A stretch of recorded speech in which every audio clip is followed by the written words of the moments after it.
Olá, pessoal, sejam muito bem-vindos à nossa aula de ciências. Eu sou a professora Aline e na aula de hoje nós trataremos do conteúdo que é intitulado quinidários. No caso, os quinidários correspondem a um grupo de seres vivos e nós entenderemos a partir da aula de hoje quais são as características desses animais. Antes de começar a falar das características dos quinidários, eu gostaria de comentar com vocês que existe um quinidário chamado de caravela portuguesa, que está sendo mostrado aqui na imagem. Esse quinidário, a caravela portuguesa, ele provoca muitos acidentes no verão aqui no Brasil, porque é o período de reprodução deles. Então, no período de reprodução, existe uma grande quantidade desses quinidários que vão estar circulando nos mares, né?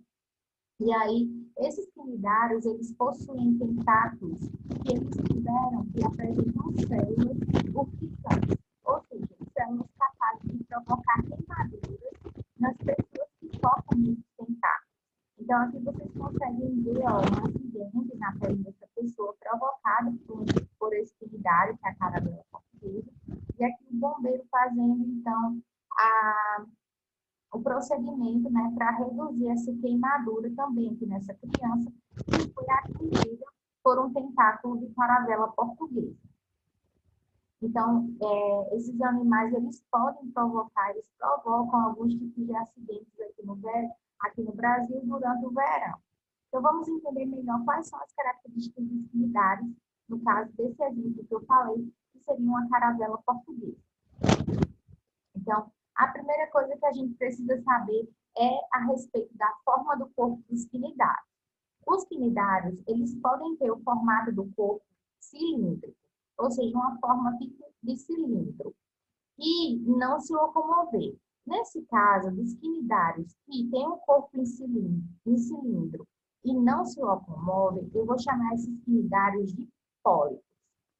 Exemplos de quinidários com corpo de cilindro e que não se locomovem, no caso, são pólipos, são esses quinidários que estão sendo mostrados aqui na imagem, as hidras e a anêmona. Observem que ele tem um corpo em formato de cilindro e eles estão presos à superfície, então eles não conseguem se locomover. No caso, eles são exemplos de pólipos. Aqui nós mostramos como seria a estrutura corporal de um pólipo. Bem aqui no centro nós vamos encontrar a boca, por onde o alimento entrará para ser digerido. Aqui em cima estarão os tentáculos e aqui a cavidade do corpo, certo? Então, aqui nitidamente a gente consegue ver a boca, os tentáculos e a cavidade do corpo desse pólipo. Existem quinidários, por sua vez, que vão ter a forma do corpo que lembram um sino. Então, eles vão ter o corpo em forma de sino. E também vão ser móveis. Nesse caso, eu vou chamar esses quinidários de medusas. São exemplos de medusas a água-viva. Então, vocês podem observar que ela tem um corpo em forma de sino e ela também consegue se locomover. Então, por isso é uma medusa. No caso das medusas, a gente consegue observar aqui ó, a estrutura do corpo delas, onde embaixo estarão os tentáculos, aqui embaixo também estará localizada a boca, e bem aqui estará a cavidade do corpo dessa medusa, no caso, uma água-viva. Vocês irão notar que, comparando os pólipos e as medusas, o pólipo é uma forma invertida da medusa e vice-versa. Então, vamos analisar aqui. Aqui nós temos o pólipo. É um pólipo porque tem a forma do corpo em cilindro e está preso à superfície, não se locomove.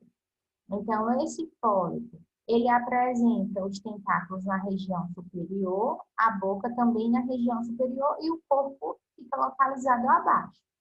Já a medusa, percebam que é o contrário. Na medusa, que é um quinidário que se locomove, tem a forma de sino, os tentáculos estão na parte inferior do corpo, a boca também estará na parte inferior do corpo e na parte superior nós vamos encontrar o resto da estrutura do corpo. Então, o pólipo tem a forma invertida de uma medusa e a medusa a forma invertida de um pólipo. Como os quinidários se alimentam? Então, o corpo dos quinidários ele é coberto por células, só que existem algumas células que são chamadas de células conhecidas como quinidócitos. Os quinidócitos são células especiais que vão estar localizadas mais na região dos tentáculos.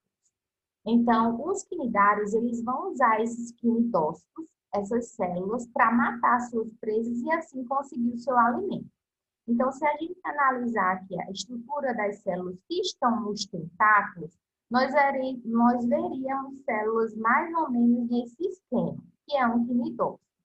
Observem que o quinidócito ele terá uma abertura e aqui dentro nós temos uma espécie de fio ou filamento enrolado. Sempre que algo toca no tentáculo de um quinidário, o que acontecerá é que o quinidócito vai soltar esse fio que estava enrolado aqui, descarregando um líquido tóxico. Esse líquido tóxico ele é capaz de imobilizar e matar as presas que servirão de alimento para os quinidários. Então, os quinidários eles vão usar esse mecanismo para matar peixes, matar vermes, crustáceos que servirão de alimento para ele. Então, repetindo, aqui nós temos nosso quinidário e os tentáculos dele. Nos tentáculos existem células especiais chamadas de quinidócitos, que eu vou mostrar aqui para vocês. Ó. Aqui é possível encontrar os quinidócitos. Se eu ampliar a imagem, eu verei essa célula aqui, que é o quinidócito, de uma forma aumentada. Dentro do quinidócito existe um fio enrolado. Sempre que um animal toca no tentáculo do quinidário, o fio que está aqui dentro do quinidócito é disparado, então, atingindo aquela presa, aquele peixe ou verme, liberando, então, aqui dentro dele uma toxina. Então, é um fio que libera uma toxina que matará esse animal e servindo, então, de alimento para esse quinidário. Então, dessa forma, os quinidários se alimentam. O alimento, depois que ele mata a sua fonte de alimento, esse alimento ele vai, então, entrar pela boca, que está sendo mostrado aqui, entrando para dentro do corpo daquele quinidário.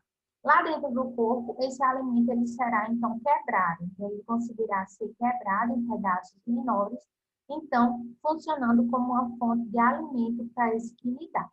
A parte que não foi digerida daquele alimento sairá para fora, será eliminada também pela própria boca, certo? Então, os restos de alimento que não foram digeridos serão eliminados pela própria boca do quinidário.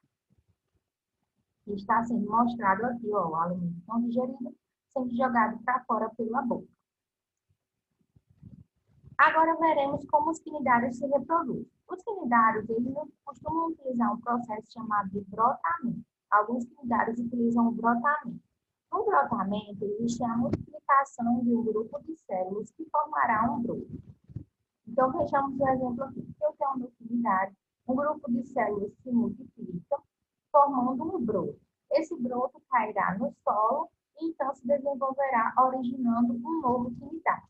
Em alguns casos, o broto ele pode permanecer ligado ao animal de origem, formando uma colônia, ou seja, formando vários indivíduos da mesma espécie unidos entre si, como está sendo mostrado aqui. No caso, ocorreu a formação dos brotos que não se separaram e eles permanecem unidos, vários indivíduos unidos entre si, formando uma colônia. Além disso, os quinidários eles podem usar também um processo chamado de reprodução sexual. Na reprodução sexual, existe a formação de células reprodutivas, no caso, os espermatozoides e os óvulos. Então, é um processo usado nas medusas. As medusas, elas irão se reproduzir da seguinte forma. Aqui nós temos a medusa macho, que liberará os espermatozoides na água, e a medusa fêmea, que produzirá os óvulos.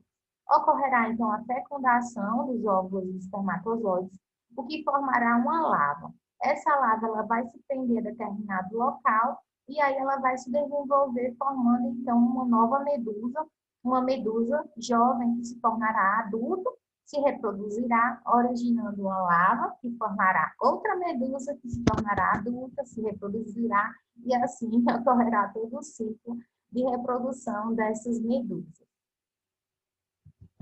Com isso, nós encerramos, né, a nossa última aula desse período de aulas remotas.